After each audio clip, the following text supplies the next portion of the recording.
kati ensozi nali sizivaamu ebiseera ebisinga emirimu nagikoleranga mu nsozi ng'ewaka mu mwezi nyinza okubeerawo ennaku nga 3 kati olw'omukyala abeewaka ng'abeewaka bafuna buli kye baagala kulya kunywa naye nga baba bakimanyi nti muzeeyi musamize of course nga bakimanyi nti musamize ate nga yakkiriza okusamira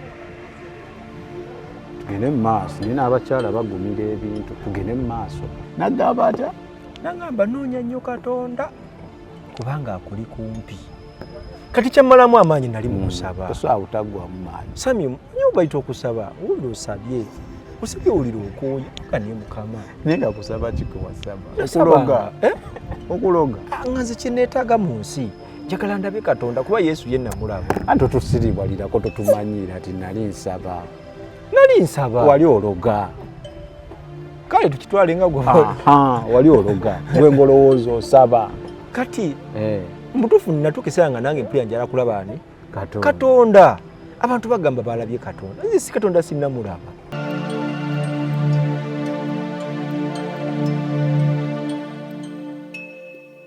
ng'oyagala okumanya ebiriko tambula n'abaliko enzige ebuuka na nzige olaba n'abazungu baakiraba nti birds of the same feather kati nno nkuleetedde banywanyi bo mu nsonga zonna ezikwata ne tekinologiya Yoshitech Services bw'ova ku bano ogenda kuwangatto Yoshitech Services be baliko oyagala kukuzimbira website oba application olina ekyakubulako mu system ya kompyuta yo bano babinoonya ne babikomyawo oba kyewandiise data recovery tebakoma okwo Yoshitech Services era bakuyamba okulaba ng'olina obukuumi ku bibanja bye ebya intaneti kiyite cyber security services era nga bakanika ne computers bano nakugambye bannakinku mu tekinologi era nawe ayagala okwebuuza ku kintu kyonna ekikwatagana ne tekinologiya tukwaniriza oyagala cloud services network services oba software development naawe beekwate basangibwa Rubaga Road opposite Barbados Hotel okuliraana Trinity Christian Church bakubireko ku noti 7 noti 5 519 715 oba noti 787 996 667 Yoshitech Services empowered by innovation.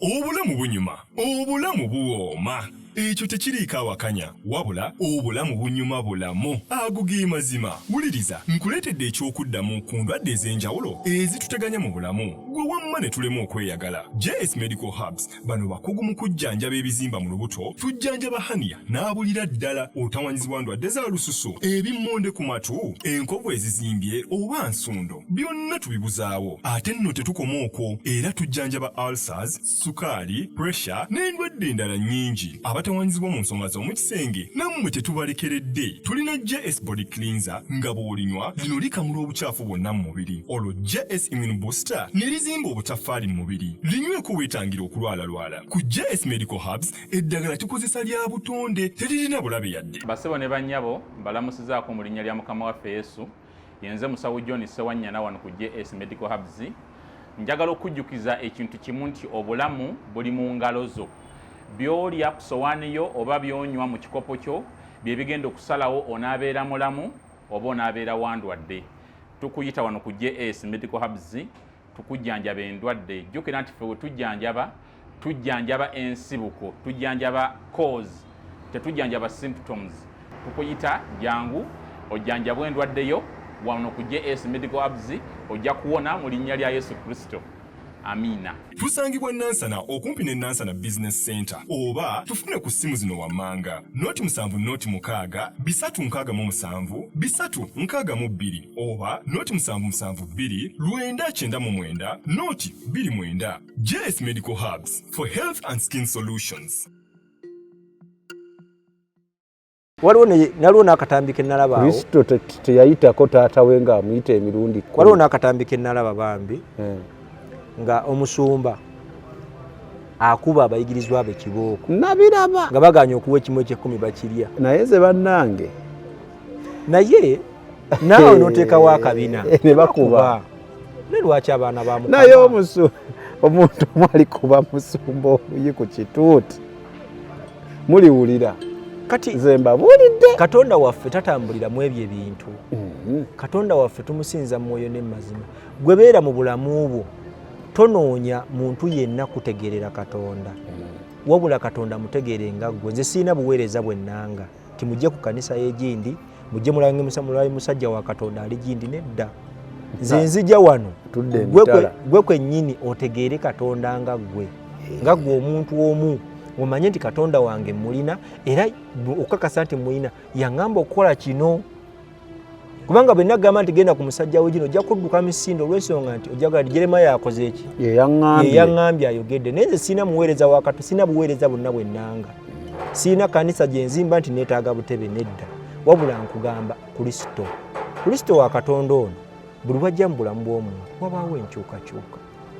Naye omwana ali mu ttooyi tennaba na kugirongoosa, ye yasibiddeyo, alina okukkira asabe ku makya, alina okuddayo mu ssaawa za lanki. Kati obudde bw'okosa ng'ogenda mu ttooyi emmanju, kino ekintu tukitaanye bulungi. Obudde bw'okosa ng'ogenda mu ttooyi emmanju, eddakiika ezo z'otambule eddakiika emu ebbiri okutuuka ku ttooyi, kitaffe ali mu ggulu nnya ziba ziwedde. Mutima kankuwa ekyokulabirako, omuntu babagambanga nti mujje budde bafumbanga olujjuliro nga musooka kusaba nga temunnalya. Buli ne bakubuuza osabye nga tetukuwulidde ng'okola ki ng'osaba. Kakati okulya emmere osobola wogenda okunona emmere wali ng'ogenda osaba nga weebaza Mukama ku lw'okuwa ekyokulya. Gwe n'otuuka n'ojjayo emmere n'olya. Abakulu abajja kulowooza tosabye. Era tubuuza naye kakati gw'olidde buli kakati ate bo abalala bo bajja kulowooza nti okoze ki? Osabye. Kubanga bo bamala kuwulira ng'okola ki? Ng'oyogera ne bamanya nti omusajja tumulidde akola ki? Asaba. Kati byanjawulo okusooka okutambula ogende bakulabe wali ng'okutta emmere osaba n'okusabira mu kkubo ng'ogenda ne batabaawo amanya nti okoze ki? Nti osabye. So ekyo tukitereeze. Bwe tukitereeza obulamu bugenda kutereera mu Kristo. Nzikiriza nti ekyo tukitaanyiza bulungi. Era kansoli bakitegedde bulungi. Atakitegedde ojja kusaba Mukama amusaasire addemu awulirize obubaka buno asobole okukitegeera. Tosaba nga Abafalisaayo abakuŋŋaanira ku mabbali g'enguudo nga baagala olw'okuwulirwa olw'amaloboozi bwabwe agali ludda wa. Abafalisaayo baasabanga batya? Bo baasabanga ensi emanye nti bakola ki? Kaya Jeremiah. Kale tugere mu maaso. Baasabanga nga n'omuntu yenna ali ebweru amanya nti awaliwo abasaba. Ate nga Bayibuli etugamba musabirenga mu kyama kubanga Katonda wammwe alaba mu kyama alibawa empeera. Kubanga bimugenda okwogera byonna abimanyi, ng'enviiri zammwe ez'okumutwe zaabalibwa azimanyi. Kakati mmwe mutaddewo ekizindaalo musabye abantu mubalemesezzaako balemedde n'okwebaka otulo muli mu kusaba Katonda. Omugenzi Kasirye Gwanga ayina kyaki eyo yali akyabeera eyo yabeera ennyo Emityana abasaba night prayer basabanga kale naye basaba paka ku makya ebizindaalo bireekaana n'agenda n'abagambako naga bannaaye tetubaganye kusaba temusobola kusabako paka ssaawa zino ne twebakako ffe nga womanyi baddamu of course bakuyita kulibyukinga ne bagoba emizimu anti oli abatalina mwoyo taze na mwoyo biki tuli ku Katonda aladdako yakwata mmundu eyo ne bagiwulira eyo bagiwulira kuba we yatuuka yabakubamu bukubi. Kakati so ebintu ebimu naawe alaba eyo oyinza okugamba nti tulimu omanyi olwo batera okugamba nti nzikiriziganya ne Jeremiah kuva gye yavudde naye ku ekyo sikkaanya naye. Lwaki ku ekyo otakkaanya naye? Anti awo sitaani ate wasinga omulumbira awo atakkaanyiza nange awo sitaani ate watadde amaka. Kubanga woba okkaanya ne Jeremiah 80% of what he is saying kana akatono ka 20 lwaki ogaana ziba ensonga nga bbiri. 1 either kyakoonyeeko kyokolera ddala so toyagala kita olabira ddala nga akufuula weewo obadde okikola emyaka n'emyaka oba oganye buganyi kikkiriza. Era Katonda bw'obanga okyamuwa ebiseera mu bulamu obwo Sami nga gw'olina essaawa z'osabira mumanya nti Katonda gw'olina wa kaseera kubanga tuba tonnaba mumanya mu kaseera kano nga tunoonya Katonda wabaawo akaseera bwe tuba nga tetumanyi Katonda wabula nga tumuwulira.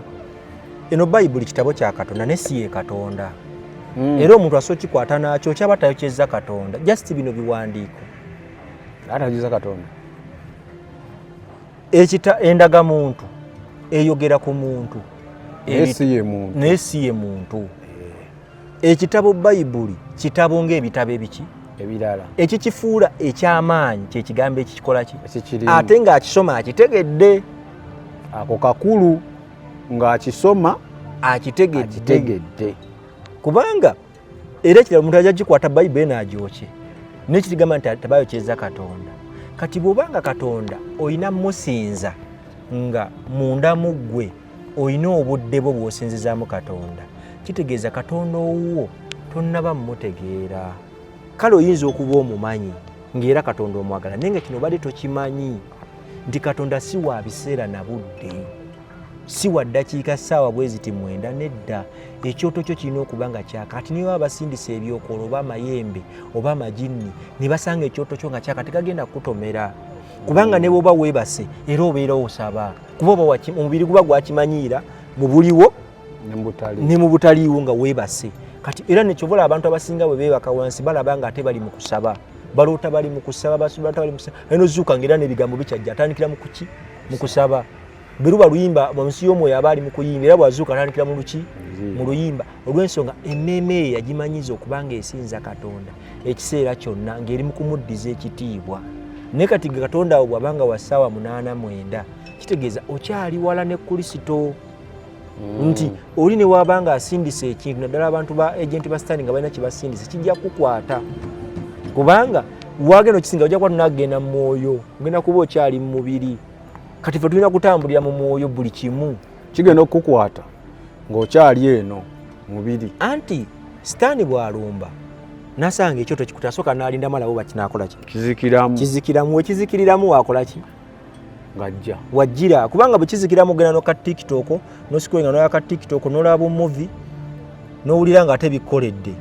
Kati bwe bikkolera ogenda okulaba nga abadde mu kitafaali mu ggulu otandika kuseka kati awo waggulira olugi n'akola ki n'ayingira.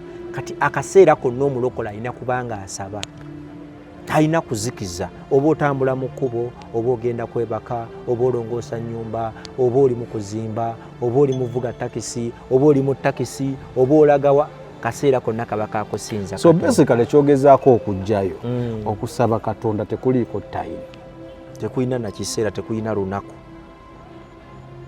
Tugende mu maaso kakati ntandise okwebuuza ebibuuzo sirina ansa zaabyo naye mu kaseera ako nawuliranga emmeeme yange eringa esingibwa omusango nga mpulira mutuufu waliwo ekitatambula ekitagatta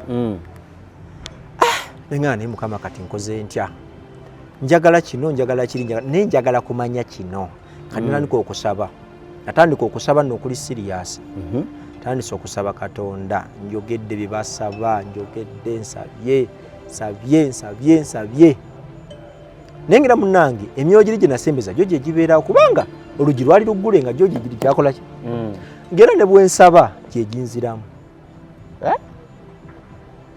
nga sisobola kusaba Katonda nawulira ddoboozi lyange kubanga enzigi ze mbadde nze naggula nyingi kiringa omuntu ateeka headset mu matu n'ayongeza music oli ne wabeera ali n'amuyita tasobola kuwulira wabula kasita stoppinga music ono n'akendeeza oli asobola okukola ki kumuwulira. Kati Kristo yampanga obubonero bungi naye nga sibulaba. Akasooka kwe kungobako bali abantu abali abalokole ng'ate balungi n'akugamba abo n'aŋŋamba abo mbeesonyiwe babi. Kati ntuuka ekiseera nziramu sinkagana omusajja nasinkagana omusajja ng'omusajja talina ntiisa munamusaba munsi ya mwoyo atalina ntiisa nga mukkakkamu naye nga ekifaananyi kye tekikuvaayo buki Kivaayo bulungi tosobola mwetegereza. Naŋŋamba noonya nnyo Katonda kubanga ali kumpi ne wooli tali wala. Kati n'olabira ddala ng'akuyisizaamu amaaso gwe nnoonya gy'omuntu.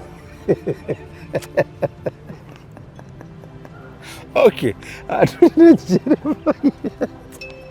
Jeremiah ndeka nkole okitegedde. Omusajja yagamba atya? Yaŋŋamba noonya nnyo Katonda takuli wala. Kati nebuuza obusungu tulina Jeremiah Unique Media channel gy'oliko gwalaba eyo. Senga mbadde nkyali nyeeri nandibadde nkugamba nti nkwagaliza Christmas ennungi n'omwaka omujja. Tebatandise dde obyogera babyogera. Naye nzoba kati nkyogere ntya Roland, nkyogere ntya nkwagaliza naye omwaka okukulisa omwaka nga tomanyi mwaka g'ogendamu ate okulike guno lolo goyiseemu. Agamba mbaagaliza ekisa kya Kristo Yesu mwenna abooluganda. Mbaagaliza ekisa kya Kristo mwenna abooluganda. Abatambudde naffe, si bonna, abatambudde naffe okuva omwaka guno we gwatandika. Amazima gali nti emboozi ya Jeremiah newe nagiyita emboozi bujulizi. Naye tufunyemu ebyokuyiga bingi. Both alidde wano ku set. Mugane mundu olumu nga ntudde wano ne ntunula mu comments ne banjerega. Waliwo yaŋŋambye nti yagenze okutunira Sami ati n'agatta n'agabiza ng'alaba Sami memory card yejjudde ng'ate Jeremiah akyaleeta bwino. Munnange memory card eba tejjudde kubanga weeba ejjudde ebitali important mbijjako ne mbideliitinga. Olumu waliwo byayogera nga binneewuunyisa nga mbiwulidde gusooka, then waliwo n'ebimu byabayogera gondaba ntudde naye nga nange neekubamu ttooki ne ŋŋamba kino bulijjo nkikola musajja akyogeddeko. I think that's how it should be. Nga video zino tuziraba kunyumirwa, tuziraba ki ekiddako, tuziraba lwa nsonga ya mulamwa. Sima mulamwa ki, waliwo yaŋŋamba esembyo mbadde siziraba olw'emitwe gye tuteekako. Yes, omutwe tuziba tugutaddeko naye omanye ekiri mu video. So I think tuzirabe nga twekubamu ttooki. Nze mbeera wano Jeremiah n'abako kyayogera ne ŋŋamba okay, ekyo mbadde nkikola kitegeeza kiba kikyamu sijja kukiddamu. Okitegeera. So wembeera wano n'ensirika kyenkusuubira naawe okuddeyo ndi owulirize bulungi n'ompuliriza nga toyinaamu bwefumiitirize, nga toyinaamu bwongo buwakana. Because wonanoonya obuwakano ojja bufuna. Era ojja wulira Jeremiah alina waayogeredde Katonda alwanyisa ono, akatoyo wa sitaani. Ko waliwo obuyitira. I'll give you an example. Alina kaayogedde ne kayitira. Oli ayinza okkeesibako. Olina woogambidde nti kati ozuuka ssaawa 9 mbu osabe Katonda, kituufu emyoyo giba gitambula. Nange mwenzi okukira okukola ki? Okusabira. Okuloga. Nange namwe nalogeranga mwezi essaawa. Naye kati kuno ogambye nange mwezi okukira okukola ki? Ng'olinga akyakola ki? Akyaliyo. Kati oli tekimugaana okukwata ako. Tibanyamula kyenabagamba. N'asalamu ku kaako. N'asalamu. Kuna kyenabagamba musajja akyaliyo. So tutegeere because wonaaba toyagala kutegeera. Nze sinnakwetaaga ku channel eno ng'omuntu ogira okyabeerayo eyo wonayagala okutegeera ojja kuddala ate enkuba evaawa nga n'omusana gwakaki nange. Omusajja agambye. Omusajja yaŋŋamba onoonya Katonda naye ali kumpi. Yaŋŋamba noonya nnyo Katonda kubanga akuli kumpi. Kati nawulira ng'alinga nkutunda ng'oweddemu amaanyi. Emyaka 10 n'emeka oli myaka ng'emeka? Emyaka nozanga 11. Onoonya genda eno genda eno genda eno genda eno londa ejjinja weriti lirawo oti twala ebibala nyambaza bannange wakola bintu Jeremiah yalabbi. Kakati kati nebuuza naye kati mbadde nsaba biki omusajja wamusangawo? Omusajja namusanga mu speech world. Nagamba atya? Nagamba noonya nnyo Katonda kubanga akuli kumpi. Kati kyamalamu amaanyi nali mu kusaba. Tosobola butaggwamu maanyi. Sami nyo bayita okusaba owulira osabye Osibye oliro okooye kani mukama. Naye nga kusaba kiko wasaba. Yasaba. Okuloga. Okuloga. Nganze kyeneetaaga mu nsi njagala ndabe Katonda kuba Yesu ye namulaba. Anti tusiribalirako totumanyira ati nali nsaba. Nali nsaba. Wali ologa. Kale tukitwale nga gwe. Wali ologa. Gwe ngolowooza osaba. Kati mutuufu natuukisa nga nange mpulira njala kulaba ani? Katonda. Katonda. Abantu bagamba balabye Katonda. Nze si Katonda sinnamulaba. Nga ne mukama. Lwaki tumusaasira n'onviirayo? Angambye oli kumpi. Kati nsabe ssaala ki? Amazima nga siraba ssaala zinnyinja kusaba. Kati bwe nzijukirira essaala ya kitaffe ali mu ggulu. Tonnalokoka. Sinnalokoka. Bwe njukira essaala ya kitaffe ali mu ggulu eri Matayo 6:9 paka ku 14. Obulamu bunyuma, obulamu buwooma. Ekyo tekiriiko awakanya, wabula obulamu bunyuma bulamu. Ago ge mazima. Wuliriza, nkuleetedde ekyokuddamu ku ndwadde ez'enjawulo ezituteganya mu bulamu. Gwe wamma ne tulema okweyagala. JS Medical Hubs bano bakugu mu kujjanjaba ebizimba mu lubuto, tujjanjaba hania n'abulira ddala otawanyizibwa ndwadde za lususu, ebimmonde ku matu, enkovu ezizimbye oba nsundo. Byonna tubibuzaawo. Ate nno tetukoma okwo, era tujjanjaba ulcers, sukaali, pressure n'endwadde endala nnyingi. Abatawanyizibwa mu nsonga z'omukisenge nammwe tetubalekeredde. Tulina JS Body Cleanser nga bw'olinywa lino likamula obucaafu bwonna mu mubiri. Olwo JS Immune Booster ne lizimba obutaffaali mu mubiri. Linyweko weetangira okulwalalwala. Ku JS Medical Hubs eddagala tukozesa lya butonde teririna bulabe yadde. Basebo ne bannyabo mbalamusizaako mu linnya lya Mukama waffe Yesu. Yenze musawo John Sewanyana wano ku JS Medical Hubs. Njagala okujjukiza ekintu kimu nti obulamu buli mu ngalo zo. Byolya ku sowaani yo oba byonywa mu kikopo kyo bye bigenda okusalawo onaabeera mulamu oba onaabeera wandwadde.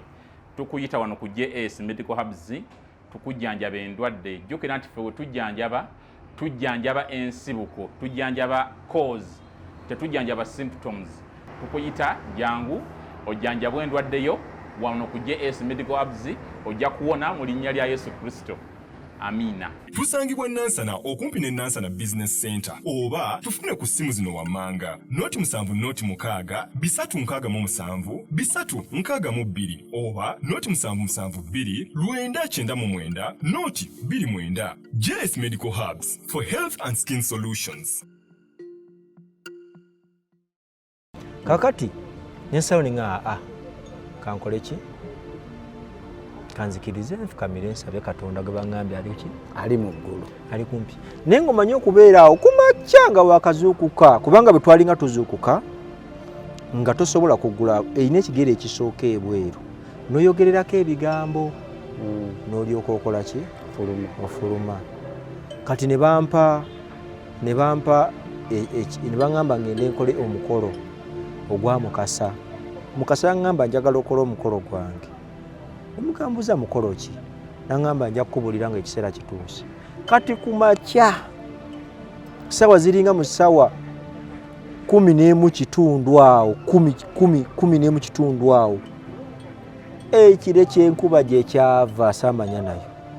Kati ngenda okuli omuntu anze kusana nga wajjangu ngenda okola emikolo. Ebusa ate mikolo ki? Manyi bangamba nyambale kanzu nkwata omuggo, waliwo omuggo gwe nakwata ogwali ogwamuwanga. Bangamba nyimirire mu nkuba yonna enzigwereko. Nga gwe mukolo? Nga gwe mukolo gwe nyina okukola. Enkuba yankuba.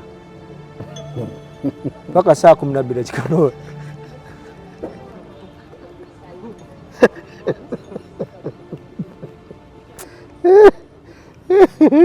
Sani. Leka mbuze ekibuuzo. Wemma binte yumba mutegeera bulungi. Sijja kulima nti mmanyi. Muba mugatta bulungi. Tosobola kubanga otegeera. Sami enkuba yankuba. Olwo gigaza musanga mmeka? Gambe zinga 11 kitundu. Kati saawa namba oli mu nkuba. Ndi mu nkuba kati ate wenyimiridde waliwo akasaka. Bakulagira n'okuyimirira. Yimirira awo. Mukasa ayina ayagala kukola mikolo gye. Tebagigamba. Enkuba yankuba Brother Sami. Omanyi okuva mu ntintima mu nkuba nga n'amannyo gakankana. jukira empewo y'okumakya ogimanyi ng'empewo empiseemu nenga nemukama nenzira mu nnyumba naye ng'abantu ab'omu nnyumba baleka kuntuma butunuzi balaba nga nagwa eddalu kikyategeera nange emaani tegeera oba muganda nga bulaza yagatta afuluma ekiro n'ayimirira mu nkuba kakati enkuba enkubye naye ng'amazima gali nti nga sirwala nze nali sirwala bumusujja gunnuma nze saalwalako mbunagenze mudwale okunteka kukanula bankubye empiso eyaki owone nze sirwala era nali simiranga ddagala nga sina kinnuma kati mmaliriza emikolo egyo bampaata omukolo omulala mukolo ki gwakusalako nviiri walina enviiri alinako enviiri nga nkulu kati gwe mukolo gwali gwakwetukuza mu lubaale baguyita ogw'okwetukuza ne baba balimba ogunaabirako eddagala ennaku 18 ng'ate oli mu lusozi kitegeeza ennaku kumpi 2 oba kati ogwo omukolo nagukoleranga ku nnyanja kati omukolo we nagenda ne nkolera ku nnyanja nalina okusala buli lwoya lwonna lw'omanyi olufuluma ku mubiri nalina okusala buli lwoya lwonna olufuluma ku mubiri mbizinge byonna wamu nkolereko eddagala linalina okukolerako mbitwale mbifugike ofugika kyeki nga bwolaba banaaza abaana ebyogo abato abakazaalibwa abawere eddagala ebyo bwaba bamaze odinaazaamu omwana balina ekitooke kwe baliteeka kwe balita okufugika bemanyi balisuula wonna uganda lweyogedde lunene nnyo kufugika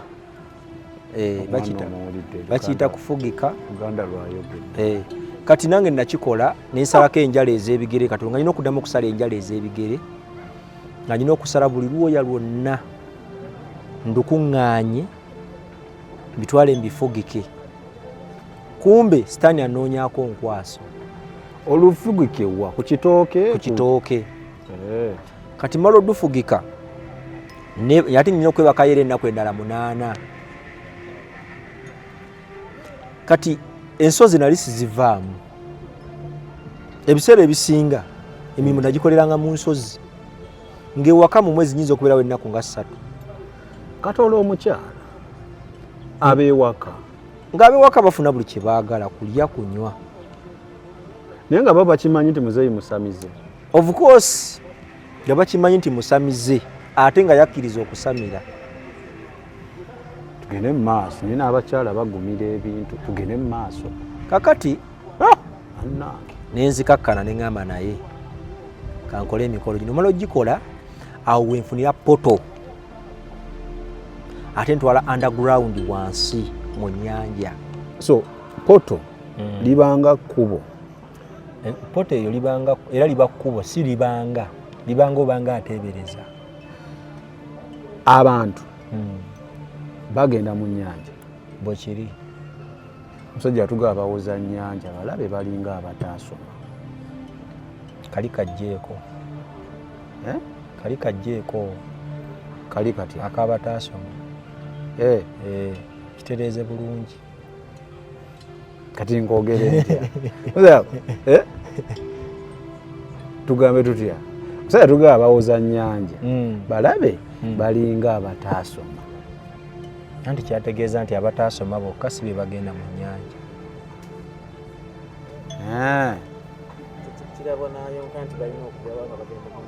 okitegedde ne baanammwe mu interpretinga ya labbi balinga abataasoma kati mwe muli muŋŋamba alinga agamba nti bannaayi si buli muntu yenna yasoma nti kirabwa n'ayonka kummwe mugamba kiyali agezaako tutegeeza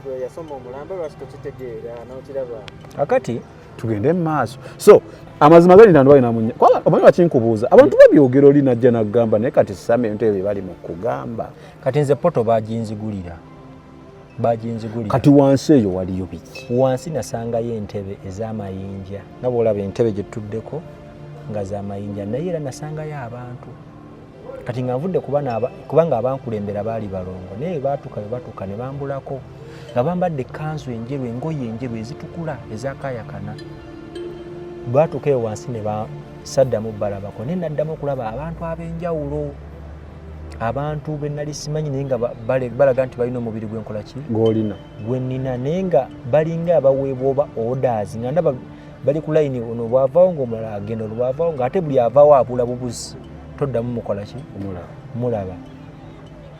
Kati nalaba nga sijja bisobola. Kati we nnali waliwo eyajjawo we nnali mpummulidde we nali ntadde omubiri gwange ne nkomawo mu mubiri. Kati bwe nakomawo ndandika okugatta ate byendabye noono yaŋŋambye ensabe ennyo naye enakusinkagana Katonda. Kati ndowooza naye Katonda ngenda musinga n'olutawo. Kati wategedde ogenda musisinkana yagambye akuli kumpi. Kati process etandise ndabika Katonda ngenda mukola ki mulaba. Kati ne ŋŋamba naye banzigulirawo okuva ku mukolo gwe nakola ki gwe nakola. Kati jjukira mu kaseera alina okwambala kiguliro nali nyambala kasikavu wakatambala ku mutwe nga tosobola kundaba era nga mu bwema ngendo ndabako wano maaso gokka nga teri muntu asobola kundaba mu feesi naneetegereza nga misamba bwegito bwe gyandagira okwambala. Kanero ne ŋŋamba naye Katonda baŋŋamba nsabe nnyo ndi kumpi okukola ki okumulaba. Ntandika okusaba Kitaffe ali mu ggulu.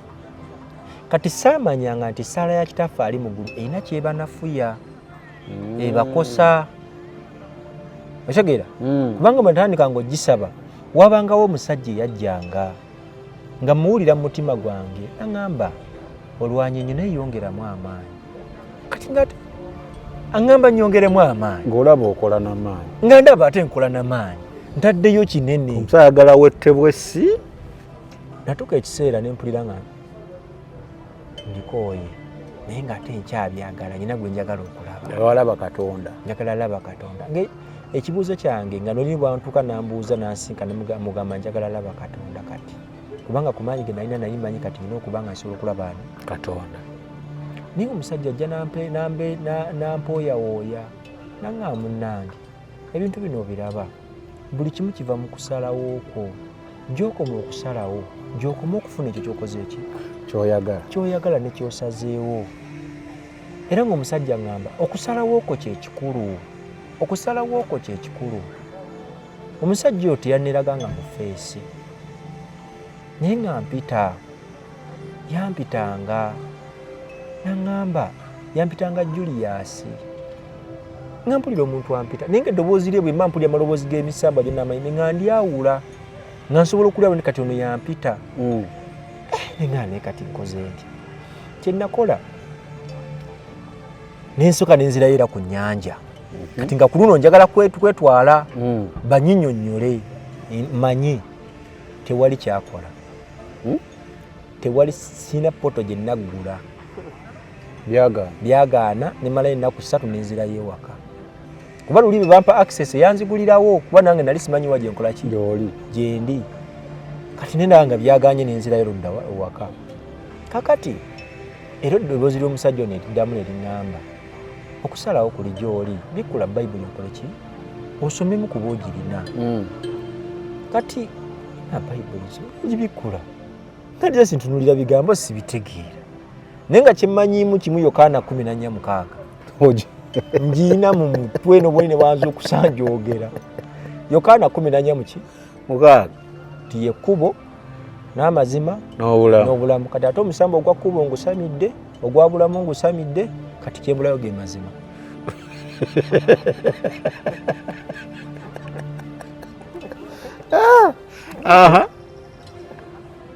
Kati nebuuza naye ngati amazima gano go ngenda gafuna nti naye nga jjukira nabuuzaako ebibuuzo naye tewali yankola ki yakuddamu yanziramu. Kati tandika okubagana nze kennyini omusajja addamu aŋŋamba naye okusalawo kuli gy'oli bwe kasita osalawo n'okkiriza ky'oyagala ky'ogenda okufuna. Omugamba naye kaakati kiki kyenjagala kuba nsi kyenjagala kulaba Katonda naye nga gw'oyogera naye tonnamutegeera simumanyi simulaba naye nga eddoboozi lye ndiwulira likkakkamu ate nga bw'aba ayogera tewali kirala kyonna kiddamu kwogera nga byonna bisirika gali tegaabanga makkakkamu. ono yayogeranga ono n'addamu nga mugambe bwoti baba kubagana nga bakubagana naye nga omusajja wayogera eddoboozi eryanjawulo kati tumu mba neebase era nenziramu nfuna okwolesebwa nga ndaba omusajja ŋŋamba naye weeteeketeeke akaseera kekawa keekano kati naye ate nendandiko nengenda ku ttale nentema ebyogo nendandika okunaaba eddagala neeteeketeeke nga mmanyi bwe naaba eddagala kwe kweteekateeka neetereeze mbeere mulongoofu ntambulire mu kkuba eggolokofu sirya mbizzi sirya bya muzizo Katonda bye yagaana sikola bye sittaza kati naŋŋamba nti bwe weeteekateeka Katonda agenda kujja gy'oli naŋŋamba soma Yokaana 14:21 yakugamba Yokaana 14:20 jugira Yokaana 14 kumpi yonna yonna endi mu mutwe kitegedde kuba Yokaana 14 olwokubiri Yesu Kristo atulaga ebifo Katonda gyagala tukole ki tugende wanaddamu atugamba nti nze kkubo n'amazima n'obulamu akati nga nze nkakasa bukakasa Katonda ngenda mukola ki mulaba Katonda ngenda mulaba tuuka ekiseera Katonda gwe njagala okulaba nga ndaba ate alinga ndi ewala ate nga baŋŋamba ndi kuki kumpi kati nga nyiikirira kusaba kitaffe ali mu ggulu kati bwe nsaba ennyo kitaffe ali mu ggulu gali amaloboozi nga gakkakkana mbasigakola ki mbasigawulira naye nga njirina nkimanyi njikola ki njirina natuuka nga bwe ŋŋenda okusabira mu bibbo oba okusabira mu ngoye zemba nyambadde nga mpulira omubiri gwange guvaamu ne gudda sayidi endala nga bw'otuulaawo n'ovaamu n'owulira nga ate ne wano otuddewo nga mpulira ndimu abantu babiri ab'enjawulo kati ate ng'omu abuulirira nze omu abuulirira munne munne n'ategeera ono kyamugamba kati wamala omubuuli oli nadda mu munne kaddemu nalimu navangamu abantu babiri nga nsobola okweraba nga nze neeraba nga bw'otudde awo ate nomaana olubani the same time noba ng'otudde wano kati ne weebuulirira omu akufaanana ng'era abuulirira akufaanana olagamba biki agamba naye kati ebintu biweeraliikirira byaki ebintu biweeraliikirira byonna amaanyi gonna ogalina kati ate omulala wadde nagamba eryo ekkubo bajjajjaabo lye baakwata si lyetuufu kati ate lwensosoka okuwulira ekintu ekyo nti ekkubo lyenkwata si lyetuufu nebuze naye kati omutuufu ani mutuufu ani mukyamu so gwe weewakanyanga nze sekkiririzangamu ng'era ntukesera ne neekuba ne nga kino si kituufu kati oli omusajja yanzikakkanyanga naŋŋamba naye okyalina obusobozi n'amaanyi obirina naye okusalawo kuliwa gy'oli nga nze simanyi kyaŋŋamba kukola ki kola nze muga nasalawo nensamira nasalawo kati kikyaŋŋamba ekirala kusalawo kikwaŋŋamba kankubule bulaza sami olya nga binsobedde sesoberwangako mu nsi kaseera ako ke nayitamu nga ku kaseera ako nga sirina gwe nsobola kunnyonnyola nantegeera waliwo beddekanga otolina gwe nsobola kunnyonnyola nakutegeera atugamba ono yagasse kati omusajja naŋŋamba naye kati olwo ndi mutalo lwa maloboozi omanyi okumala emyezi 3 ng'oli mutalo lwa maloboozi ng'ogenda ku mulimu oli nagamba nti bwona kikola bwoti tekijja kuvaayo kola bwoti kati awo tokolawo bwoti onokolawo bwoti nga nyina abawabuzi naye nga ndi bwomu kino kikyuse kino kikole bwoti nekikole bwoti kale ate nenkikola nga bwaŋŋamba nekivaamu bulungi kale ate nga waliwo era yali akiwakanya naga nti kito kikola bwotyo kino kikole bwoti tukesera ninga naye ndabika nagwa eddalo nga sikola ki nga tomanyi simanyi naye nga ndira bwe njogera n'abantu ndaba ndi nnomo siina buki kati olaba olumwe osobola oba omulalo ne tukutema ng'oyagala okumanya ebiriko tambula n'abaliko enzige ebuuka na nzige olaba n'abazungu baakiraba nti birds of the same feather kati nno nkuleetedde banywanyi bo mu nsonga zonna ezikwata ne tekinologiya. Yoshitech Services bw'ova ku bano ogenda kuwanga tto. Yoshitech Services be baliko oyagala kukuzimbira website oba application olina ekyakubulako mu sisitimu ya kompyuta yo, bano babinoonya ne babikomyawo oba kyewandiise data recovery. Tebakoma okwo, Yoshitech Services era bakuyamba okulaba ng'olina obukuumi ku bibanja bye ebya intaneti. Kiyite cyber security services era nga bakanika ne computers. Bano nakugambye bannakinku mu tekinologi era nawe ayagala okwebuuza ku kintu kyonna ekikwatagana ne tekinologiya tukwaniriza. Oyagala cloud services, network services oba software development, naawe beekwate. Basangibwa Rubaga Road opposite Barbados Hotel okuliraana Trinity Christian Church. Bakubireko ku noti 7 noti 5 519 715 oba noti 787 996 667. Yoshitech Services, empowered by innovation.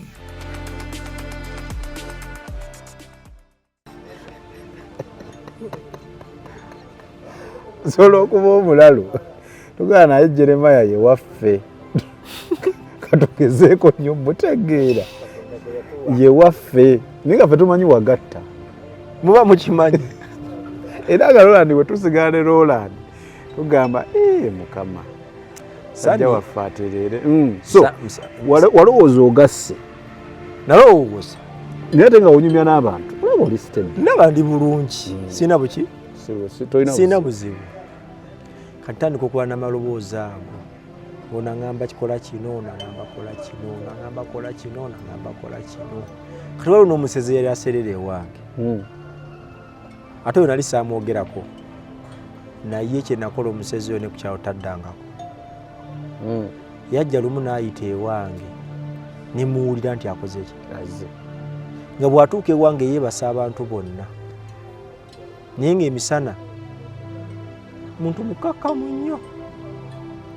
Kiba kiki kiba naye kimutikka butisi ekitambo kirinnya bulinnya ku muntu be bantu bolaba nti yakutte omwana we n'amusaddaaka ate n'amala okulira najje nagamba nze sina kye naakoze bane nekanze nnyina akambe mu ngalo sina kye naakoze nga mutuufu amazima aba talina kye yakoze aba teyasse naye guli omwoyo gumutuula muti basobola guvunaana tuba tulina kutwala baba alina okutwala ku poliisi obinnyonnyole lwaki wassa omuntu naye ng'abantu bonna boolaba basaddaako abaana baabwe abakwata abaana ne babawa kuku n'abawa n'akwata n'akola kino n'asaddaaka n'addira omwana wamu n'amukola bw'ati taba ye.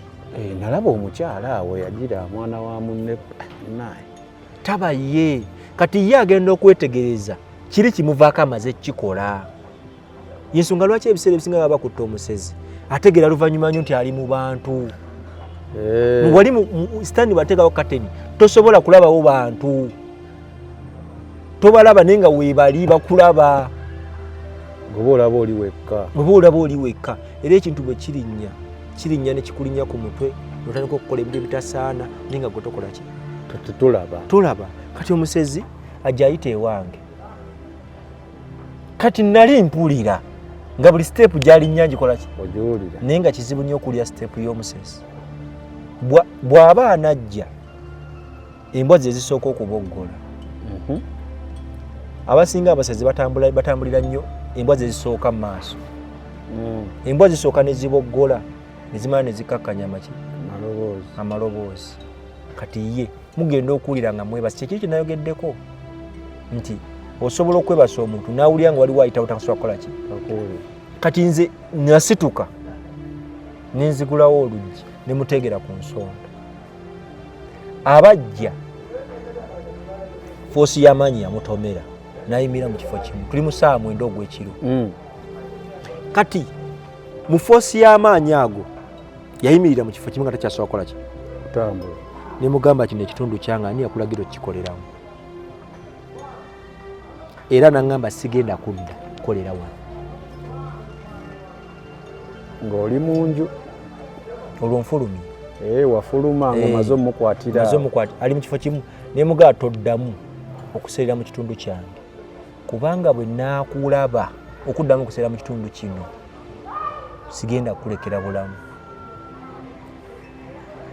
kati nali manyi njogera na muntu kumbe emyoyo gyennyini egindiko gyenyimu gye njogera nagyo gyokangakanga gyenkangakanga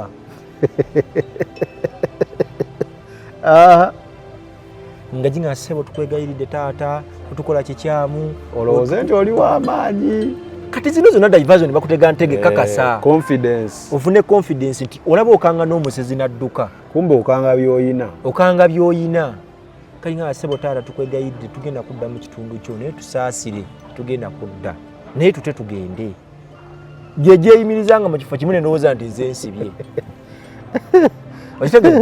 kitegedde kakati nenkita ekyo neŋŋamba kati nkeera ku makya omukyala ŋŋamba naye obwedda njagala kusitula omutwe naye nga tegukola ki tegusituka nga mpulira waliwo ali ku luki ku luggi kumbe nze nafulumye edda naye nga ye bamukwadde wali tasobola kukola ki kuyimuka naye nga nze nasimuse nengenda nekomawo neneebaka ate kati nga kyannyonnyola nze obwedde nakibaddemu nakirabye nakibaddemu nga yagamba yafunye ekirooto ate ebyannyonnyola ate nze nabikoze eki nabibaddemu so nempulira nga mutuufu bimazeeko pulaani kati omusezi oyo bwe yagenda maze omugoba ku kitundu ye yagamba sigenda kudda era teyakola ki teyadda kati nenkasa nga n'abasezi nsobola obbeŋŋanga amaanyi ne weewaana ninjijukira nakali n'omusezi benasanganga mu makubo bayimirira kumbe sitaani yali andaga buyinza bwe kati emyoyo gye nagenda ngaokola gigye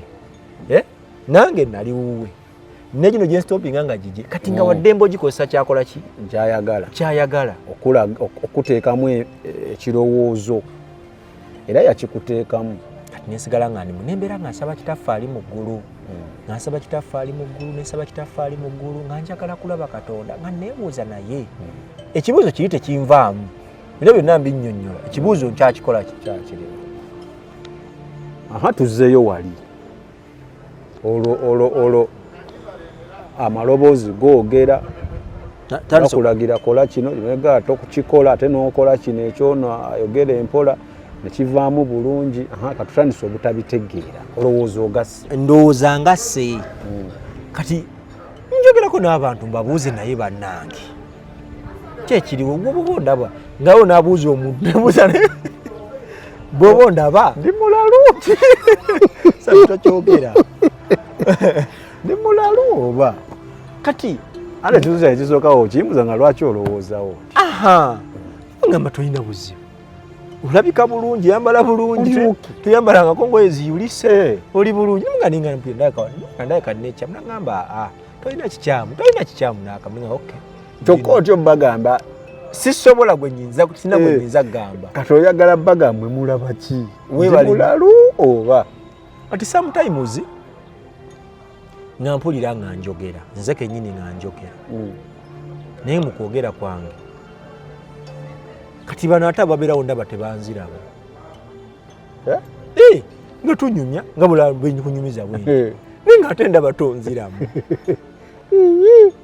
kati neebuuza kijja kitya tebakuwulira amazima gali nti myoyo gye gyalinga gyogerezeganya na myoyo kati guno mubiri nga tegusobola kukola ki kuwulira kati nengenda nga nfuna experience wenzijja okwawulira n'amaloboozi naye nga oli omusajja ŋŋamba akaseera keeko omusajja ogwenja obba nnyonnyola mu maaso eyo yali Kristo salawo kagamba salawo choice yiyo kati ekyasinganga okunnuma gwasalawo ekyasinganga okunnuma nsalewo nsabe nnyo naye nga nsaba era nga n'okusiiba nkola ki nsiiba munnange amaloboozi nga vaamu kati tandika okukola ebintu byentegeera kati mpulira tandisa okukola ki okutegeera kati nga osobola okukwata omuntu nga mukwano gwo n'akubuulira byonna ebimusumbuwa akubuulira ebi bisatu omukaaga n'obyogera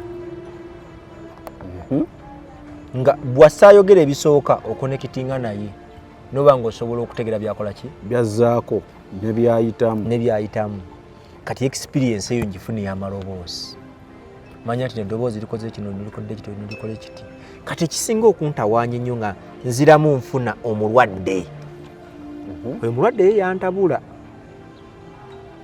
omulwadde mufuna mugamba tusabe. Yesu namulabako ajja kukola ki? Ajja kujja. Tusaba. Kusaba ki? Buli ogamba okusaba nze mmanyi kuno okwaffe kwotegeeza Okusamira nako kusaba. Akyogere kusamira oleme tubuzaabuza ffe abalabi. Gamba ne tusamira. twasabanga twasabanga n'omukyala saba kitegedde naŋŋamba ndabye Yesu omukyala